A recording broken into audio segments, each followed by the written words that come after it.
सोचो, रात का अंधेरा, ऊपर आसमान और आसमान में चमकते हुए लाखों सितारे। अब खुद से एक सवाल पूछो, क्या इतनी बड़ी यूनिवर्स सिर्फ हमारे लिए बनी है? क्या हम ही इस पूरी कायनात के इकलौते इंटेलिजेंट जीव हैं, या फिर कहीं दूर, बहुत दूर कोई और भी है जो इसी वक्त यही सोच रहा होगा? क्या हम यूनिवर्स में अकेले हैं? आज हमारा ज्ञान में हम इस सवाल को साइंस, लॉजिक, फैक्ट्स और थोड़ी सी इमेजिनेशन के साथ गहराई से समझेंगे।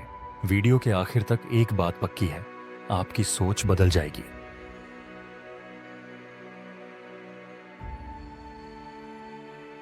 पार्ट 1, यूनिवर्स कितनी बड़ी है।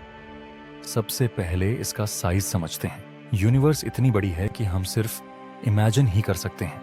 हमारी मिल्की वे गैलेक्सी में ही लगभग 100 से 400 अरब सितारे हैं, और ऐसी गैलेक्सीज करीब 2 ट्रिलियन से भी ज्यादा। हर एक सितारे के पास प्लैनेट्स हो सकते हैं, और साइंस के हिसाब से हर गैलेक्सी में लाखों ऐसे प्लैनेट्स हो सकते हैं जहां लाइफ पॉसिबल हो। अब सवाल ये है, क्या इतनी बड़ी यूनिवर्स में सिर्फ हम ही स्पेशल हैं? ऐसा मानना थोड़ा ईगो जैसा लगता है ना?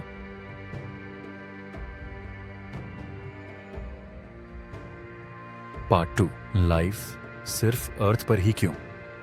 हम अक्सर कहते हैं अर्थ लाइफ के लिए परफेक्ट है।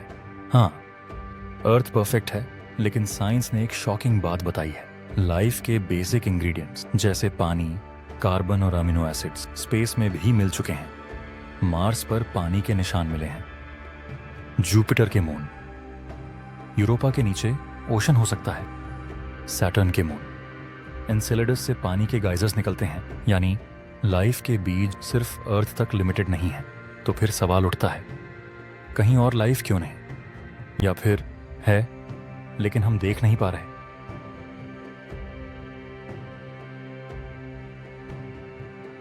Part 3, Drake equation, scientific logic. 1961 में साइंटिस्ट फ्रैंक ड्रेक ने एक फॉर्मूला दिया, ड्रेक इक्वेशन। इसका सिंपल मतलब है यूनिवर्स में इंटेलिजेंट सिविलाइजेशंस की गिनती लगाने की कोशिश। इस इक्वेशन के हिसाब से हर साल नए सितारे बनते हैं। उनमें से कई के पास प्लैनेट्स होते हैं। कुछ प्लैनेट्स लाइफ सपोर्ट कर सकते हैं, और उनमें से कुछ पर इंटेलिजेंट लाइफ हो सकती है। जब साइंटिस्ट्स ने इसमें नंबर्स डाले तो रिजल्ट शॉकिंग था। सिर्फ मिल्की वे गैलेक्सी में ही 2 से लेकर हजारों इंटेलिजेंट सिविलाइजेशंस हो सकती हैं। तो फिर सवाल ये है, वो सब हैं कहां?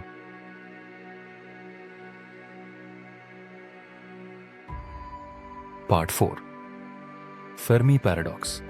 सबसे बड़ा सवाल फेर्मी पैराडॉक्स मतलब, अगर एलियंस एग्जिस्ट करते हैं तो अब तक हमने उन्हें देखा क्यों नहीं?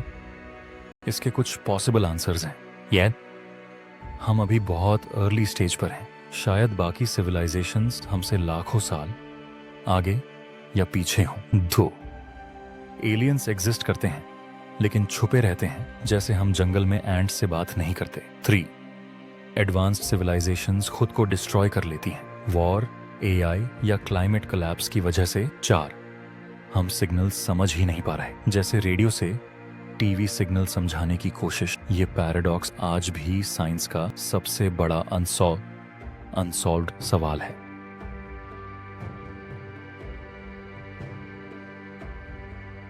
पार्ट 5, यूएफओज, यूएपीज और गवर्नमेंट की चुप्पी अब आते हैं सबसे कंट्रोवर्शियल पार्ट पर। अमेरिका ने ऑफिशियली माना है कि उनके पास यूएपीज, यूनाइडेंटिफाइड एरियल फिनोमेना के वीडियोस हैं।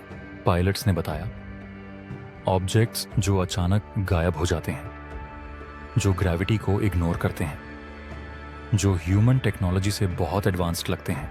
गवर्नमेंट कहती है हमें नहीं पता ये क्या है, लेकिन सवाल ये है, क्या ये सिर्फ टेक्नोलॉजी है या फिर कुछ और? सच शायद अभी हमसे दूर है, या फिर बहुत ज्यादा पास।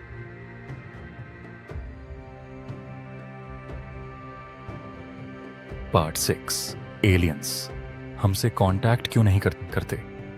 सोचो, अगर तुम एक बहुत एडवांस सिविलाइजेशन हो और अर्थ को देख रहे हो, वॉर्स, नफरत, लालच, एनवायरनमेंट डिस्ट्रक्शन, तो क्या तुम कांटेक्ट करना चाहोगे? शायद नहीं। हो सकता है हम एक प्रोटेक्टेड जू की तरह हों, जहां ऑब्जर्वेशन अलाउड है लेकिन इंटरफेरेंस नहीं। या फिर हम अभी इतने इवॉल्व ही नहीं हुए कि यूनिवर्स के बाकी मेंबर्स से बात कर सकें। निष्कर्ष, सच क्या है? क्या हम यूनिवर्स में अकेले हैं? साइंस कहता है शायद नहीं, लेकिन प्रूफ कहता है अभी नहीं। हो सकता है हम अकेले नहीं हैं, बस अकेला महसूस कर रहे हैं। और शायद जब हम थोड़े और समझदार बन जाएंगे तब यूनिवर्स भी हमसे बात करेगा। तब तक आसमान की तरफ देखो और याद रखो, हमारा ज्ञान तब बढ़ता है जब हम सवाल पूछना बंद नहीं करते।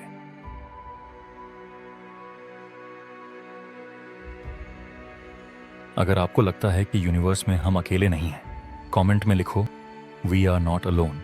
और अगर आपको ऐसा ही साइंस, मिस्ट्री और सच जानना है तो हमारा ज्ञान को सब्सक्राइब करो, क्योंकि सवाल जिंदा रहने चाहिए।